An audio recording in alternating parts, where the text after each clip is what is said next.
Hello students, welcome to your study channel winners math classes. तो आज हम लोग लिए हैं एप्लीकेशन ऑफ डेरिवेटिव्स के अंतर्गत टेंजेंट्स एंड नॉर्मल। अब ये टेंजेंट और नॉर्मल क्या है वो आपको समझना होगा। तो इसमें करते क्या हैं कि सपोज दैट एक कर्व लिए, मतलब एक हम लोग क्या लिए, वक्र लिए, और वो वक्र कोई भी हो सकता है, पैराबोला, हाइपरबोला, एक सर्किल या अदर कोई कर्व होगा टेढ़ा मेढ़ा। तो इस तरह से एक कर्व लिए और इस कर्व पर एक लाइन खींचते हैं। इस कर्व पर क्या खींच रहे हैं, एक लाइन। सपोज दैट ये लाइन L है। अब इस लाइन को खींचने के बाद ये लाइन हम किस पे खींच रहे हैं, तो एक कर्व पर खींच रहे हैं। तो ये लाइन उस कर्व को कहीं न कहीं एक बिंदु पर टच करते हुए गुजरेगा। तो सपोज दैट वो बिंदु हम ले लेते हैं P। अब P नाम दे दिए तो ये लाइन इस कर्व को अब हम कह सकते हैं कि P बिंदु पर टच कर रहा है। तो P बिंदु पर जो टच कर रहा है और उसका नाम ले लीजिए उस पॉइंट का जहाँ टच करता है। सपोज दैट वो x1 और y1 है, मतलब टच करने वाला पॉइंट क्या है, तो x1, y1। अब क्या हो गया, तो ये जो लाइन है किसी कर्व को जब किसी एक बिंदु पर टच करते हुए गुजरता है तब इस लाइन को हम कहते हैं टेंजेंट। यही है आपका टेंजेंट, मतलब वो लाइन जो किसी वक्र को, कर्व को एक पॉइंट पर टच करते हुए पास करे, गुजरे, उसी को कहते हैं टेंजेंट। मतलब ये जो टेंजेंट होगा, कहने का मतलब ये जो स्पर्श रेखा होगा, ये रेखा इंटरसेक्ट करते हुए नहीं गुजरेगा, मतलब उसको प्रतिच्छेद नहीं करेगा, किसी एक बिंदु पर टच करेगा। जब भी टच करेगा तो केवल एक ही बिंदु होगा, दो बिंदु नहीं होगा। अगर दो बिंदु होगा तो इंटरसेक्ट करेगा, प्रतिच्छेद करेगा, टच नहीं करेगा। तो इसलिए टच करने वाला जो पॉइंट होगा उस रेखा का वो एक ही होगा, इसलिए हम लोग इसको कहेंगे, नाम दिया गया टेंजेंट। अब टेंजेंट आप लोग समझ गए होंगे कि टेंजेंट क्या है, एक कर्व को टच करते हुए गुजरने वाली रेखा, लाइन। अब हम लोग समझते हैं नॉर्मल। नॉर्मल क्या है कि सपोज दैट वो जो पॉइंट था उस पॉइंट पर यहाँ से इस तरह से एक लाइन लिए, और वो लाइन क्या है, तो परपेंडिकुलर टू द टेंजेंट। तो वैसा लाइन जो उस बिंदु पर, उस बिंदु जो टच कर रहा है उस बिंदु से होकर गुजरे और टेंजेंट पे क्या हो, परपेंडिकुलर हो, 90 डिग्री का कोण बनावे, तो हम लोग इसी को कहते हैं नॉर्मल। इसी को क्या कहते हैं, नॉर्मल। तो नॉर्मल जो होगा हर हमेशा परपेंडिकुलर होगा टेंजेंट के। ये बात आप क्लियर समझ गए। तो इस तरह से टेंजेंट क्या हुआ, स्पर्श करते हुए जो गुजरे किसी कर्व को किसी एक बिंदु पर, एक कर्व को किसी एक बिंदु पर टच करते हुए गुजरे, तो उसी को हम कहते हैं नॉर्मल।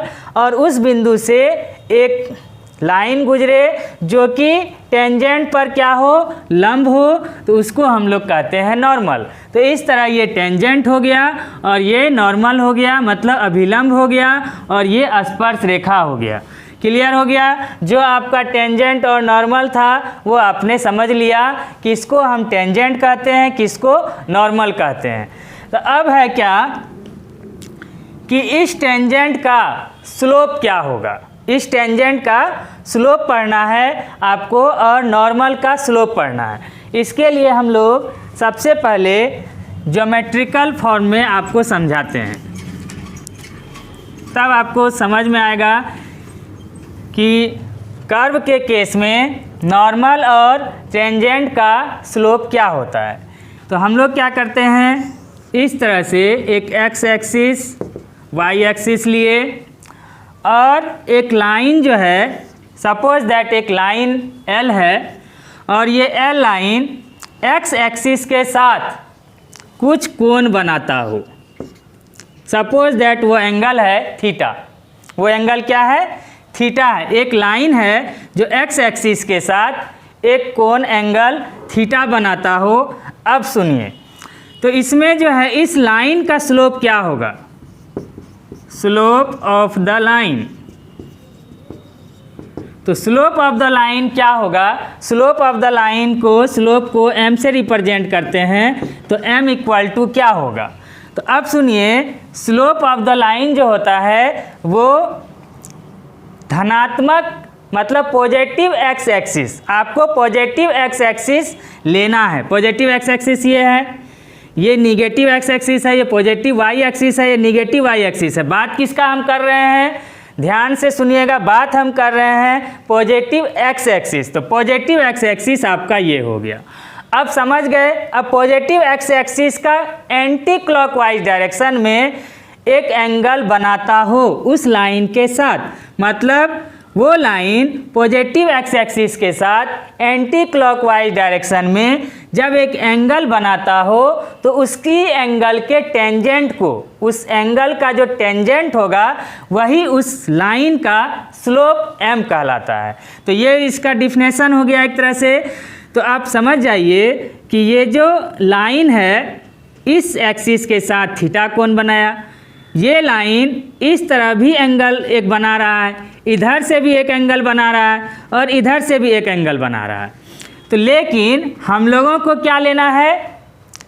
पॉजिटिव एक्स एक्सिस के साथ ही इधर भी बन रहा है, इधर भी बन रहा है, इधर भी बन रहा है, चारों बगल बन रहा है। लेकिन आपको लेना है पॉजिटिव एक्स एक्सिस के साथ एंटी क्लॉकवाइज डायरेक्शन में। तो ये हो गया क्लॉकवाइज, एंटी क्लॉकवाइज ये हुआ, एंटी क्लॉकवाइज ये डायरेक्शन हुआ। तो एंटी क्लॉकवाइज डायरेक्शन मतलब घड़ी की सुई के विपरीत दिशा में, घड़ी की सुई के विपरीत दिशा में एक ही एंगल बन रहा है और वो एंगल थीटा है। तो इस एंगल के टेंजेंट को, इस एंगल का टेंजेंट, तो टेंजेंट मतलब होता है यहाँ पर ट्रिग्नोमेट्री वाला टेन। तो ट्रिगोनोमेट्री वाला जो टेन है उसकी के टेंजेंट को, मतलब टेन, और यहाँ थीटा एंगल बना रहा है तो थीटा, तो क्या हो गया? Tan theta. टेन थीटा को ही हम लोग कहेंगे स्लोप ऑफ द लाइन। तो आप लोग अच्छी तरह से समझ गए कि स्लोप ऑफ द लाइन क्या होता है। तो पॉजिटिव एक्स एक्सिस के साथ वो लाइन एंटी क्लॉकवाइज डायरेक्शन में जब कोई एंगल बनाता है तो उस एंगल के टेंजेंट को, उस एंगल का टेंजेंट क्या होगा? तो टेन थीटा।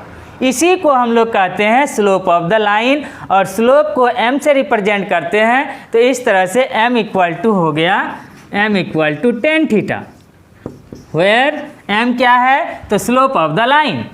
आप क्लियर समझ गए होंगे। अब इसमें आगे हैं, एक एक चीज़ आप लोग समझते जाइए। तो ये एक्सरसाइज आपको बहुत ही ईजी लगेगा सारे क्वेश्चन को सॉल्व करने में। अब क्या है कि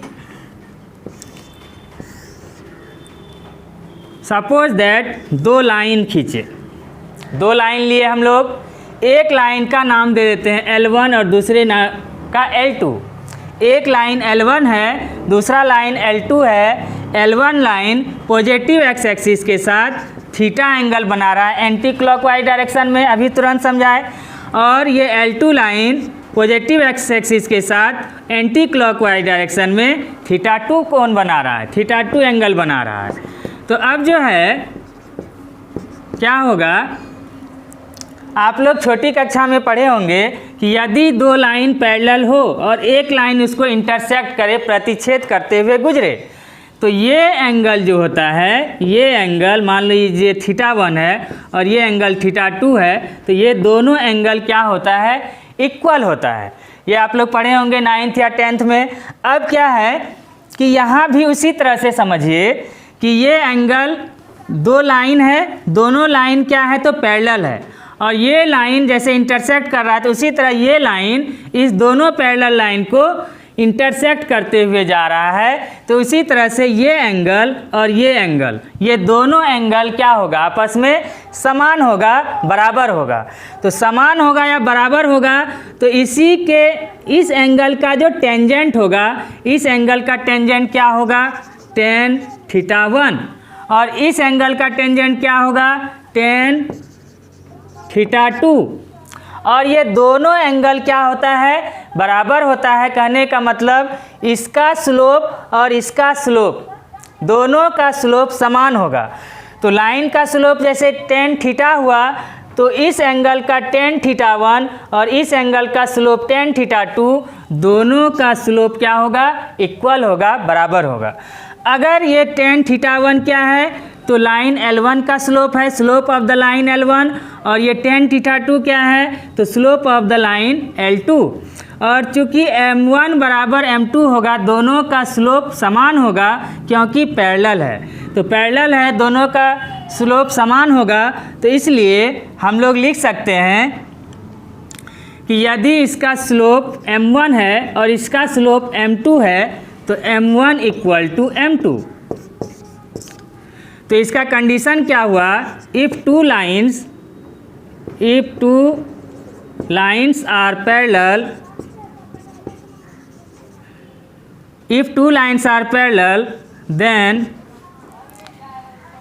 then M1 equal to M2।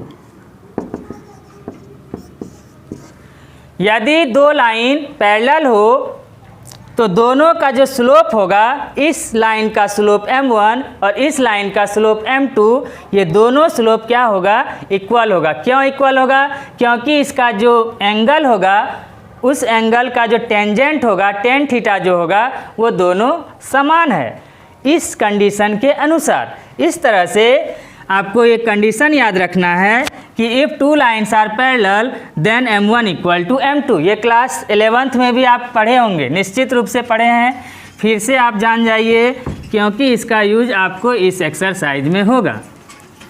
अब इसके बाद क्या है कि if two lines are perpendicular then condition क्या है वो आपको जानना है।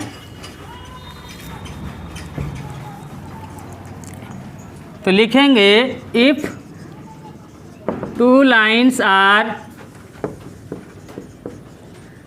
परपेंडिकुलर देन मतलब दो लाइन यदि एक दूसरे के लंबवत हो। सपोज दैट ये लाइन है एक दूसरे पे क्या है 90 डिग्री का एंगल बना रहा है तो लंबवत हो तब उस कंडीशन में सपोज दैट ये लाइन L1 है ये लाइन L2 है। इस लाइन L1 का स्लोप ले लेते हैं हम लोग M1 और इस L2 लाइन का स्लोप ले लेते हैं हम लोग M2। तो अगर दो लाइन लंबवत हो परपेंडिकुलर हो तो दोनों के स्लोप का प्रोडक्ट मतलब गुना क्या होता है -1। कहने का मतलब हुआ कि यदि हमको दो लाइन हो दोनों का स्लोप गिवन हो और अगर उस दोनों के स्लोप का प्रोडक्ट गुना अगर -1 में आ जाए तो हम लोग कहेंगे कि L1 line perpendicular to L2 line. तो ये कंडीशन आपको याद रखना है कि यदि दो लाइन परपेंडिकुलर हो तो दोनों के स्लोप का गुणनफल -1 होता है। क्लियर हो गया, समझ गए होंगे आप लोग। और वही यदि पैरेलल होता है तो पैरेलल होने पर स्लोप क्या होता है इक्वल हो जाता है M1 इक्वल टू M2 और परपेंडिकुलर के केस में M1 into M2 equal to -1। तो आप लोग क्या सब सीखे M इक्वल टू हो गया tan θ। M ये क्या है slope of the line, slope of the line M equal to tan θ। उसके बाद इफ़ दूसरा में L1 पैरेलल टू L2 तब आपने देखा कि tan या इस तरह से लिखिए M1 equal to M2, M1 equal to M2। तीसरा L1 perpendicular to L2 then M1 into M2 equal to -1। ये सब तीनों चीज़ आप लोग तीनों बातें आप लोग अच्छी तरह से समझ गए। अब क्या है कि हम लोगों को पढ़ना है slope of the tangent and normal. अब इसको जानते हैं कैसे। तो एक सपोज दैट एक कर्व लिए और इस कर्व को एक लाइन टच करते हुए गुजरा, तो इस टच करते हुए लाइन को ही हम लोग क्या कहे, टेंजेंट। ये आपने अभी समझा, टेंजेंट। और ये लाइन P बिंदु पर उसको टच कर रहा है, तो इसको कहा जाता है, जहाँ पे वो टच करता है उसको कहा जाता है पॉइंट ऑफ कांटेक्ट। तो पॉइंट ऑफ कांटेक्ट इसका P है, और P पर ये नॉर्मल हो गया। क्या ले लिए हम लोग, नॉर्मल, जो कि नॉर्मल जो होता है परपेंडिकुलर टू टेंजेंट होता है। ये बात आपने अभी समझा। अब इस P का हम पॉइंट ले लेते हैं, सपोज दैट x1, y1। यहाँ पर आपको कोई डिजिट दिया रहेगा, 2, 3 या -4, 5 कुछ भी हो वो दिया रहेगा। तो अब जो है, तो P पॉइंट का एक पॉइंट हम लोग ले लिए x1, y1, जिस बिंदु पर ये लाइन उस कर्व को टच करते हुए गुजर रहा है। अब क्या कीजिए, हम लोगों को पढ़ना है स्लोप ऑफ द टेंजेंट। तो स्लोप ऑफ द टेंजेंट क्या होता है ये समझ लीजिए बढ़िया से। मान लीजिए ये कर्व लिए हैं, ये कर्व कोई भी हो। अब इसका इक्वेशन है सपोज दैट y = fx। क्या ले लिए हम लोग, y = fx। उसके जगह पर आपको देगा y सपोज दैट कोई भी पॉलिनोमियल के फॉर्म में रहेगा 2x² + 3x + 5 या 2x³ - 4x/5, कुछ भी आपको दे, आपको एक फंक्शन गिवन होगा y = करके, या ऐसे भी fx = करके भी एक फंक्शन गिवन होगा। तो इसका जब हम लोग टेंजेंट का स्लोप निकालेंगे, स्लोप ऑफ द टेंजेंट, तो स्लोप ऑफ द टेंजेंट क्या होता है, मतलब इस टच करने वाले लाइन का स्लोप क्या होता है। स्लोप या ग्रेडियंट भी लिखा होगा, प्रवणता हिंदी में होता है। तो स्लोप या ग्रेडियंट ऑफ द टेंजेंट, स्पर्श रेखा की ढाल, स्लोप मतलब ढाल, या ग्रेडियंट मतलब प्रवणता। तो अब क्या है कि स्लोप ऑफ द टेंजेंट जो होता है, इस वक्र का ध्यान दीजिएगा, इस वक्र का ये जो कर्व का जो इक्वेशन दिया हुआ है पॉलिनोमियल के फॉर्म में, उस कर्व के इक्वेशन का हम लोग क्या करेंगे, कर्व का जो इक्वेशन होगा उसका हम लोग डिफ्रेंशिएशन निकालेंगे, डिफ्रेंशिएट करेंगे। उसको क्या करेंगे, डिफ्रेंशिएट करेंगे। fx = जो दिया या y = जो दिया पॉलिनोमियल के फॉर्म में, उसको हम लोग डिफ्रेंशिएट करेंगे। डिफ्रेंशिएट करने पर जो आएगा वही वैल्यू कहलाता है स्लोप ऑफ द टेंजेंट। कहने का मतलब, यदि आपको क्वेश्चन दे एक fx = 2x³ + 3x² + 5 suppose that they दिया, eight the point of 2, 3, point भी दिया रहेगा 2, 3 अगर गिवन हो, और हम लोगों को पूछेगा क्वेश्चन उस टेंजेंट का स्लोप आप फाइंड कीजिए। तो कैसे करेंगे, तो slope of the tangent equal to वो जो fx = जो फंक्शन दिया हुआ है उसका हम लोग डेरिवेटिव निकालेंगे। क्या निकालेंगे, डेरिवेटिव। आप लोग जान रहे हैं ये एक्सरसाइज एप्लीकेशन ऑफ डेरिवेटिव है से रिलेटेड एक्सरसाइज है, या डिफ्रेंशिएशन से रिलेटेड एक्सरसाइज है, और आप लोग डिफ्रेंशिएशन बढ़िया तरह से सीख चुके हैं। तो उस दिए गए फंक्शन का हम लोग क्या करेंगे, d/dx निकालेंगे। कहने का मतलब डेरिवेटिव निकालेंगे। जब हम डेरिवेटिव निकालेंगे तो वही डेरिवेटिव कहलाएगा स्लोप ऑफ द टेंजेंट। तो क्लियर हो गया होगा आपको कि स्लोप ऑफ द टेंजेंट क्या है, तो दिए गए फंक्शन का डेरिवेटिव है। क्लियर है, तो हम लोग लिख देते हैं slope of the tangent equal to dy/dx। y का डेरिवेटिव क्या लिखिएगा, dy/dx, या नहीं तो d/dx ऑफ fx भी कर सकते हैं आप। फंक्शन fx का डेरिवेटिव, तो fx का डेरिवेटिव d/dx। तो यही कहलाया आपका स्लोप ऑफ द टेंजेंट, जिसको कि आप m भी बोल सकते हैं। Slope of the tangent bracket में m इक्वल टू dy/dx। तो आप लोग dy/dx ही ध्यान रखिए कि हम लोगों को किसी दिए गए फंक्शन का, किसी दिए गए फंक्शन कहाँ से आएगा, कर्व का हम लोग क्या करेंगे, डेरिवेटिव निकालेंगे, कहने का मतलब उसका डी बाई डी एक्स निकालेंगे, तो वो जो निकलेगा स्लोप ऑफ द टेंजेंट हो जाएगा। क्लियर हो गया। अब हम लोग को जानना है स्लोप ऑफ द नॉर्मल, अभिलंब का ढाल या अभिलंब की ढाल क्या होगी। तो स्लोप ऑफ द नॉर्मल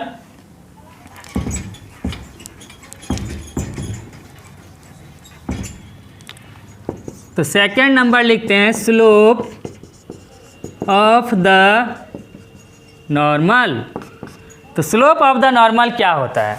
तो अभी आपने देखा कि नॉर्मल जो होता है परपेंडिकुलर टू टेंजेंट, तो यदि नॉर्मल परपेंडिकुलर टू टेंजेंट है और टेंजेंट का स्लोप और नॉर्मल का स्लोप, दो स्लोप करना है आपको पता।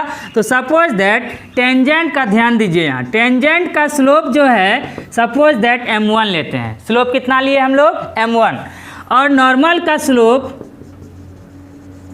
का स्लोप अगर m2 हो, और यदि दो लाइन, अभी तुरंत सीखे थे हम लोग ज्योमेट्रिकल फॉर्म में कि यदि दो line L1 line perpendicular to L2, तो दोनों के स्लोप का गुणनफल मतलब प्रोडक्ट जो होता है वो -1 होता है। तो उसी तरह से ये नॉर्मल और टेंजेंट ये एक तरह से क्या है, लाइन ही तो है, और ये दोनों लाइन एक दूसरे पर परपेंडिकुलर है, और परपेंडिकुलर होने के कारण इसलिए टेंजेंट का स्लोप m1 और नॉर्मल का slope m2, m1 into m2 equal to कितना होगा -1, m1 into m2 equal to -1।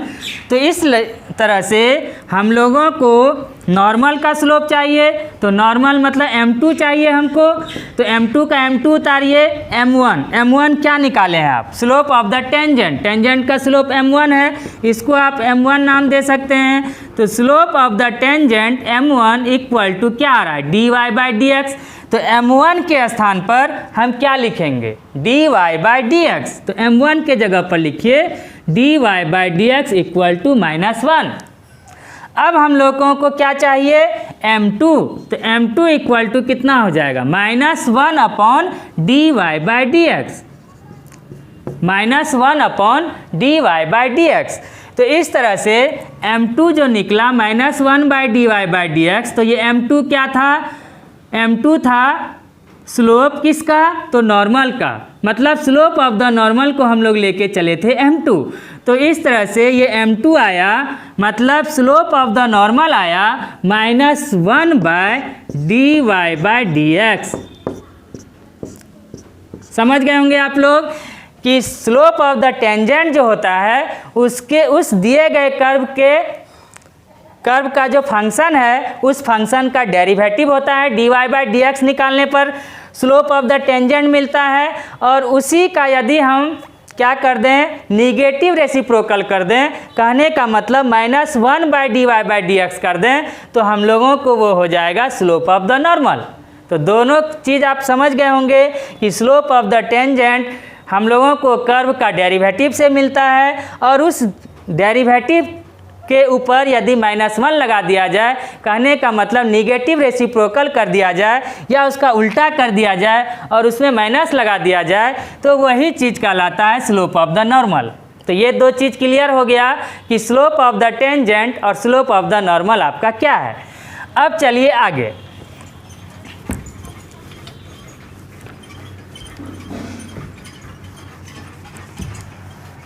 तो इस तरह से आपको ध्यान ये रखना है, चौथा नंबर दे दीजिए कि slope of the tangent, slope of the tangent dy by d x of. अब देखिए ये स्लोप ऑफ द टेंजेंट आपको किसी पर्टिकुलर पॉइंट पे निकालना है, तो पॉइंट्स हम क्या लेट किए थे, x1 y1, तो dy by d x of x1 y1। मान लीजिए डेरिवेटिव निकला 2x + 3, कोई फंक्शन दिया हुआ है और उसका डेरिवेटिव आया 2x + 3, और पॉइंट है x1 y1 4 5। ठीक है, तो 4 5, तो इस गिवन पॉइंट पर हमको स्लोप चाहिए।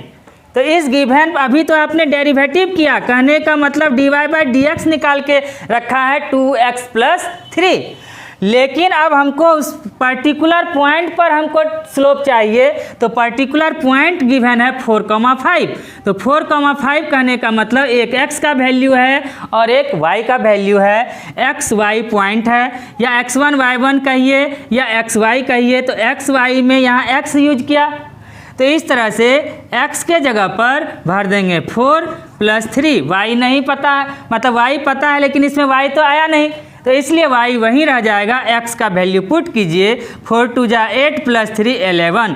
तो ये जो 11 जो वैल्यू आप देख रहे हैं वो किसी दिए गए कर्व का क्या है, तो स्लोप ऑफ द टेंजेंट। तो हम लोग स्लोप ऑफ द टेंजेंट जो ये पर्टिकुलर पॉइंट जो 11 निकाले हैं, वैल्यू जो 11 निकाले हैं, ये किसी एक पॉइंट पे निकाले हैं 4, 5। तो वो पॉइंट गिवन होगा आपको।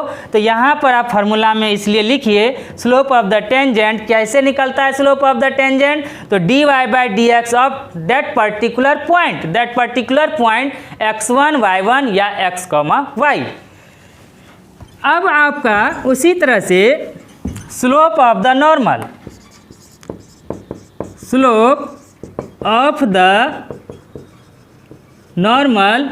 तो स्लोप ऑफ द नॉर्मल अभी क्या बताए कि टेंजेंट का जो स्लोप होगा उसका निगेटिव रेसिप्रोकल होगा।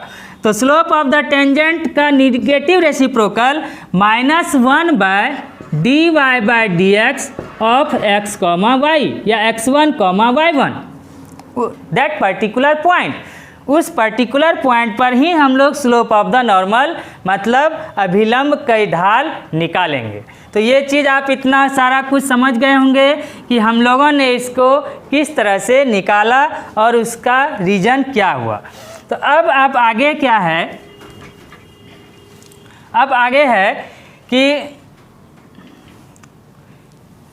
Angle between two lines, angle between two lines. अब ये चीज़ क्या है कि एंगल बिटवीन टू लाइन्स, दो लाइन हो, एक लाइन L1 है, दूसरा लाइन L2 है, इसका स्लोप M1 है, इसका स्लोप M2 है और इसके बीच का एक एंगल बन रहा है सपोज दैट थीटा। ठीक है, थीटा। तो एंगल कैसे निकालेंगे, तो एंगल निकलेगा tan थीटा, 6 नंबर कर दीजिए 5 के बाद, tan theta = M2 - M1/1 + M1 × M2, और ये आपको मॉडुलस में डालना है। तो tan theta = modulus of M2 - M1/1 + M1 × M2। तो ये हो गया एंगल बिटवीन टू लाइन्स, दो रेखा के बीच का कोण, दो रेखा के बीच का कोण tan theta = M2 - M1/1 + M1 × M2। जब हम मॉडुलस हटाते थे तो लगाते हैं प्लस या माइनस, प्लस और माइनस में वैल्यू निकालते हैं। तो अब इसमें जो है ये भी आप क्लास 11th में ही पढ़े होंगे। अब इसमें हम कुछ ये जो कंडीशन कुछ निकालें यहाँ रख करके देखिए। अब हम लोग क्या था, एंगल निकाल लिए। अब लेते हैं कि ये जो आपको बताए कि यदि दो लाइन पैरेलल हो, यदि दो लाइन पैरेलल है तो उसका जो एंगल होगा, मतलब दो लाइन यदि पैरेलल लेते हैं, इस तरह से दो लाइन पैरेलल लिए, तो दो लाइन पैरेलल लेने पर थीटा इसका कितना होगा, दो लाइन पैरेलल है तो उसका थीटा जो होगा यहाँ पर 0 होगा, थीटा क्या होगा 0। तो जब दो लाइन पैरेलल हो तो थीटा उसके बीच का एंगल क्या होगा, ये दो लाइन है, दोनों लाइन के बीच का कोण बतलाना। हम लोग जो ये tan थीटा = लिखे हैं दो लाइन के बीच का कोण। तो यहाँ पे दो लाइन पैरेलल है, बीच में क्या कोण बन रहा है, कुछ भी नहीं, कुछ भी एंगल नहीं बन रहा है। तो जब कुछ भी एंगल नहीं बने तो हम लोग क्या बोलेंगे, 0 डिग्री। तो 0 डिग्री मतलब हुआ कि tan थीटा के जगह पर, थीटा = 0 डिग्री, तो tan थीटा के जगह पर 0 degree = M2 - M1/1 + M1 × M2। अब tan 0 क्या जानते हैं, 0 = M2 - M1/1 + M1 × M2। अब क्रॉस मल्टीप्लाई अगर आप करते हैं तो m2 माइनस m1 को 1 से मल्टीप्लाई करेंगे तो क्या होगा, m2 minus m1 equal to 1 plus m1 m2 किससे मल्टीप्लाई होगा, तो इस 0 से, तो टोटल रिजल्ट क्या बन जाएगा, 0। तो इस तरह से क्या हुआ, m2 equal to minus m1 उधर शिफ्ट कीजिए तो प्लस m1, तो m1 इक्वल टू क्या आया, m2। तो यहाँ वही तो है कि यदि L1 लाइन L2 लाइन के पैरेलल हो तो m1 इक्वल टू m2। ये बात आपने समझा, m1 इक्वल टू m2।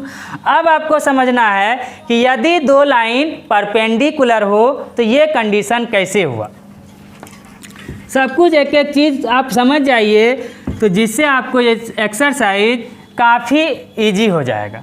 अब क्या है कि यदि दो लाइन परपेंडिकुलर हो तो ये L1 लाइन है, ये L2 लाइन है और ये एक दूसरे पे क्या है, तो L1 परपेंडिकुलर टू L2। जब L1 परपेंडिकुलर टू L2 होगा तो यहाँ पर 90 डिग्री का एंगल बनेगा। कहने का मतलब थीटा का डिग्री होगा तो 90 डिग्री।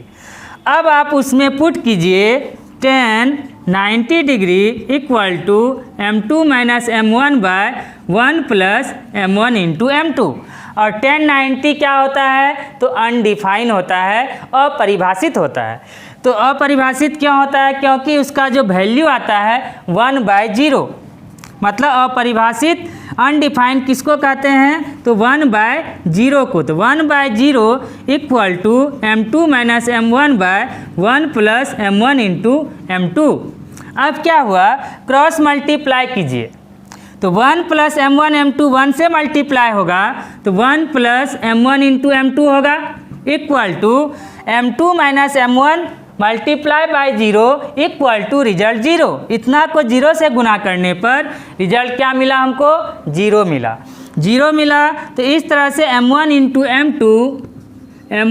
m2 इक्वल टू +1 उधर शिफ्ट कीजिए तो क्या आया, -1। मतलब यदि दो line L1 perpendicular to L2 एक दूसरे पर लंबवत हो तो दोनों के स्लोप का प्रोडक्ट क्या होगा, -1। दोनों के स्लोप का प्रोडक्ट -1, वही तो आप 3 नंबर में निकाल के रखे हैं। तो इस तरह से आपने समझा कि ये एंगल बिटवीन टू लाइन से ये m1 इक्वल टू m2 क्या होता है और m1 into m2 equal to -1 क्या होता है। यहाँ तक आपको क्लियर समझ में आ गया होगा। अब नेक्स्ट टॉपिक इसका है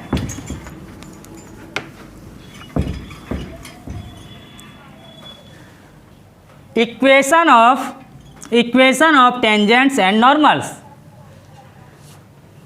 स्पर्श रेखा और अभिलंब का समीकरण। अभी आप क्या सीखे, अभी आपने केवल टेंजेंट और नॉर्मल का स्लोप निकालना सीखा, केवल स्लोप सीखे हैं, इक्वेशन नहीं सीखे हैं। अब हम लोगों को इस दोनों का, टेंजेंट और नॉर्मल दोनों का इक्वेशन के फॉर्म में फार्मूला क्या होगा वो सीखना है।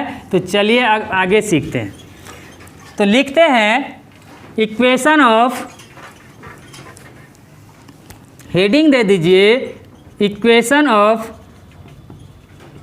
टेंजेंट।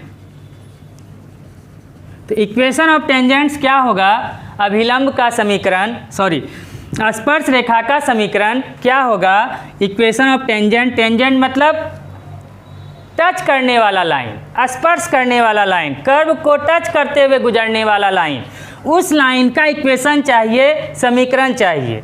तो अब आप लोग इसको जानने से पहले आप केवल लाइन का इक्वेशन क्या जानते हैं। आप छोटी कक्षा में पढ़े होंगे क्लास 11th में कि केवल लाइन का इक्वेशन होता है, एक लाइन का इक्वेशन होता है y minus y1 equal to m into x minus x1, where m equal to slope of that line, उस लाइन की ढाल, और m1 m2 y1 या x1 y1 क्या है, तो x1 y1 है उस बिंदु से, ये जो लाइन है एक बिंदु x1 y1 से पास हो रहा है, गुजर रहा है, और इसका ढाल क्या है, तो m है। यदि स्लोप m हो और वो लाइन एक पॉइंट x1 y1 से गुजरे तो उसका स्लोप हम पढ़े थे y minus y1 equal to m into x minus x1, class 11th में ज़रूर पढ़े होंगे। अब इसमें आपको इसी के हेल्प से इक्वेशन ऑफ टेंजेंट और नॉर्मल पता चल जाएगा। तो अब आपको पता करना है इक्वेशन ऑफ टेंजेंट, ये क्या है, इक्वेशन ऑफ लाइन। अभी जो हम लोग लिखे हैं ये है equation of line at the point of x1, y1 and slope equal to m। तो y minus y1 equal to m into x minus x1, ये इक्वेशन ऑफ लाइन हुआ, रेखा का समीकरण हो गया। अब हम लोग को पढ़ना है स्पर्श रेखा का समीकरण, इक्वेशन ऑफ टेंजेंट। तो y minus y1 equal to, अब यदि टेंजेंट का इक्वेशन निकालना है तो हमको यहाँ m जैसे कि m यहाँ पे क्या है, तो इस लाइन का स्लोप है। अगर हम इक्वेशन ऑफ टेंजेंट निकालेंगे तो टेंजेंट का स्लोप चाहिए, तो टेंजेंट का स्लोप आप निकाल के रखे हैं, slope of the tangent dy by d x of x1 y1। आप इसके स्थान पर, m के स्थान पर आप वो भर दीजिए dy by d x of x1, y1 x minus x1। तो ये जो आपको निकला, यही निकला equation of the tangent. Clear हो गया होगा कि इक्वेशन ऑफ द टेंजेंट क्या होता है। तो y minus y1 equal to slope of the tangent. ये स्लोप ऑफ द टेंजेंट जो हम निकाले थे वो चाहिए। स्लोप ऑफ द टेंजेंट कैसे निकालेंगे, तो दिए गए कर्व का डेरिवेटिव, दिए गए कर्व के डेरिवेटिव का पर्टिकुलर पॉइंट पर जो वैल्यू होगा वो यहाँ पुट करेंगे और x माइनस x1, और ये x1 y1 क्या है, तो वही पर्टिकुलर पॉइंट जिस पर आप ये वैल्यू निकाले हैं डेरिवेटिव। तो ये करने पर जो इक्वेशन आएगा वही कहलाएगा इक्वेशन ऑफ द टेंजेंट। तो इक्वेशन ऑफ द टेंजेंट भी आप लोग समझ गए। अब है equation of the normal. Equation of the normal. तो इक्वेशन ऑफ द नॉर्मल, अभिलंब का समीकरण क्या होगा, तो with the help of equation of the line से हम लोग निकालेंगे। तो लिखिए y minus y1 equal to, फिर यहाँ m मतलब स्लोप ऑफ द लाइन। उसी तरह से यहाँ हमको m चाहिए, तो यहाँ नॉर्मल का इक्वेशन है तो नॉर्मल का स्लोप चाहिए, तो नॉर्मल का स्लोप आप निकाल के रखे हैं, उस डेरिवेटिव का negative reciprocal minus one by d y by d x of x1, y1 and into x minus x1, या यहाँ से x माइनस x1, और इस m के जगह पर जैसे ये लाइन का m है, स्लोप है, उसी तरह से यहाँ नॉर्मल का slope -1 by dy by d x of x1 y1। ये हम लोग जो निकाले यही कहलाएगा आपका इक्वेशन ऑफ द नॉर्मल।